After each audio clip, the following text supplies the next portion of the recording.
আসসালামু আলাইকুম, welcome back to my channel. যে যেখান থেকে দেখছেন সবাই অনেক অনেক ভালো থাকেন। টাইটেলটা দেখে অনেকে হয়তো একটু থমকে গিয়েছেন, একটু অবাক হয়েছেন যে কোরবানি ঈদ আবার শাহি ফিশ কোরমা কেন। তা মাংস খেতে খেতে যখন বোরিং হয়ে যাবেন তখন আপনার এই রেসিপিটা ট্রাই করতে পারেন। Let's make it. তো আমি এখানে এর জন্য নিয়ে নিয়েছি আসলে রুই মাছ। আমি এটা বয়েল করে নিয়েছি একটু হলুদ আর মরিচ দিয়ে, লবণ দিয়ে। ফিশ রুই মাছকে চার পাঁচ পাঁচ ছয় পিস আমি এরকম ভালো করে সিদ্ধ করে নিয়েছি, কাটা বেছে নিয়েছি। বেশি কাটা বেছে নিতে হবে, নাহলে তার খাওয়া যাবে না। আর এখন এতে দিয়ে দিচ্ছি লবণ, কাবাব মশলা দিয়ে দিয়েছি,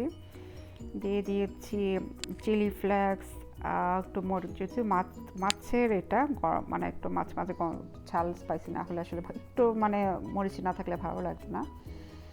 আরও দিয়ে দিচ্ছি প্যারেস বেরেস্তা, বেসন দিয়ে দিয়েছি আমি।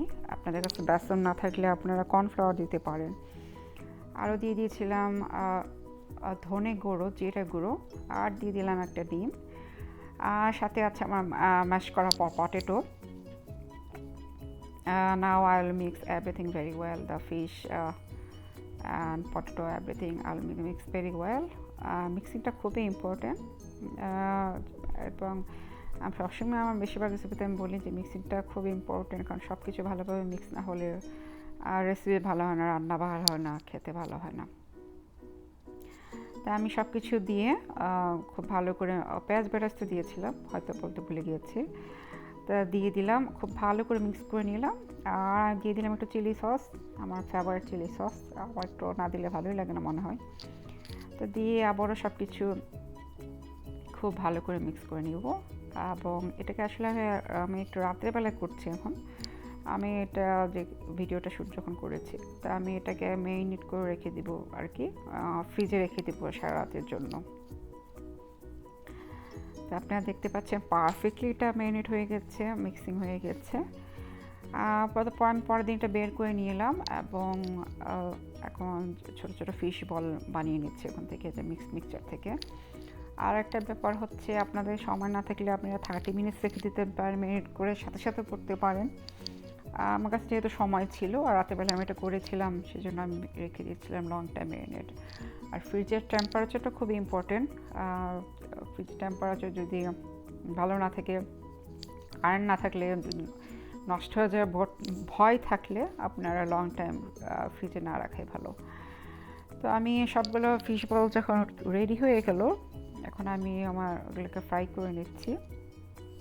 আমার জালটা ছিল মিডিয়াম টু হাই হিটে, এবং তেলটা যখন পারফেক্টলি গরম হয়ে আসলো, তখন এই ফিশ বলগুলোকে ভালো ভেজে নিলাম। এবং আপনারা দেখতে পাচ্ছেন পারফেক্টলি এগুলো ভাজা হয়ে যাচ্ছে, এবং জাস্ট এগুলো এখন একটু ব্রাউনিশ হওয়ার জন্য একটু ওয়েট করব।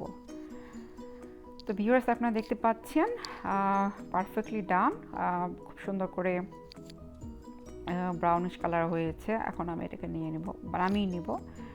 একই সাথে আমি এখন বাকি যে বলগুলো রেডি করে রেখেছিলাম, ফিশ বল, সেগুলোকে আমি এখন ভেজে নিচ্ছি।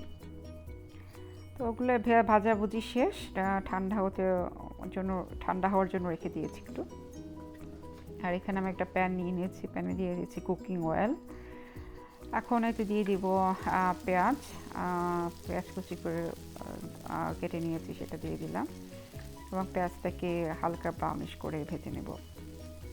পেঁয়াজটা যখন একটু মানে নরম হয়ে আসবে, তখন এতে দিয়ে দিলাম আদা রসুন 1 টেবিল চামচ পরিমাণ। এটা কিউব দেখতে পাচ্ছেন। আমি এটা আদা রসুন কীভাবে ফ্রোজেন করে কিউব করে মানে দীর্ঘ সময় সংরক্ষণ করা যায়, এটা একটা ভিডিও আছে, আপনারা চাইলে ওটা দেখে নিতে পারেন। আর একই সাথে এখন দিয়ে দিলাম একটু মরিচ, 1 টিস্পুনের মতো, খুব বেশি না, এবং আবারও সব কিছু একটু মিক্স করে নিব। আর এখানে দিয়ে দিচ্ছি একটা মেন ইনগ্রিডিয়েন্টস কোরমার, সেটা হচ্ছে আমি একটু এখানে কাজু পেস্ট দিয়ে দিয়েছি, বাদামের পেস্ট। আমি বলবো এটা একটা মাস্ট ট্রাই করতে, এবং এই রেসিপি যে ট্রাই করেন অবশ্যই কাজু বাদামের পেস্টটা দিবেন। একটা ডিফারেন্ট ফ্লেভার টেক্সচার এইটা থেকে কিন্তু আসে। এবং আপনারা হয়তো খেয়াল করেছেন আমি কোনো ধনে গুঁড়ো জিরে গুঁড়ো দিই না। না, এটা খুবই আসলে এইভাবেই টেস্টটা অনেক ইয়ামি হয়। আমার বাচ্চারা বাসায় সবাই খুবই লাইক করে। এত মানে মশলা দেওয়া লাগে না। আর যেহেতু ধনে গুঁড়ো জিরে গুঁড়ো আমি মিক্সচারে দিয়েছি, এখানে না দিলেও চলবে। তা আপনারা দেখতে পাচ্ছেন আমার মশলাটা আস্তে আস্তে গ্রেভিটা মানে কষানোটা হয়ে গিয়েছে, ঠিক হয়ে আসছে, মশলাটা কষে আসছে।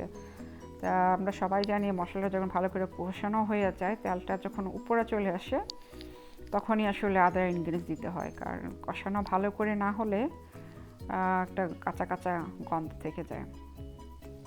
তো মশলাটা যখন পারফেক্টলি হয়ে গেছে কষানো, তেলটা মশলার উপর চলে এসেছে, তখন দিয়ে দিলাম সেই ফিশ বোরগুলো এবং মশলার সাথে খুব ভালো করে এটাকে এখন মিক্স করে নেব।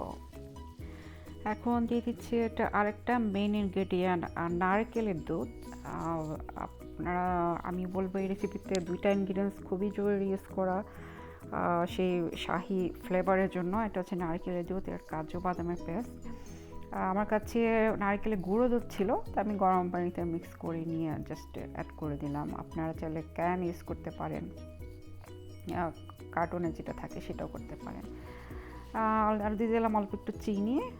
এখন একটা ঢেকে দিয়ে জাস্ট একটা বলক আনবো। যেহেতু এটা খুব আগে ভাজা ছিল, তা আমি আসলে খুব বেশি সময় তো এটা লাগবে না।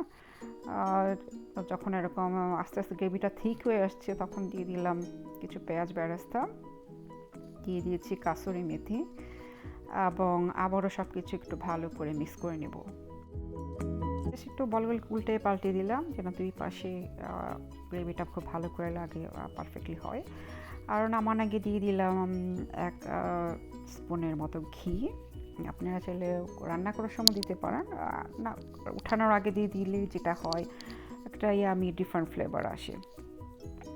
এখন আমি জাস্ট চেক করে নিলাম, মনে হলো যে একটু লবণ লাগবে, লবণ দিয়ে দিলাম এবং আমি চুলাটা অফ করে দিয়ে জাস্ট একটু রেখে দেবো গ্রেভিটা যেন ঠিক হয়, আর একটু ঠিক হয়, নাইস হয়।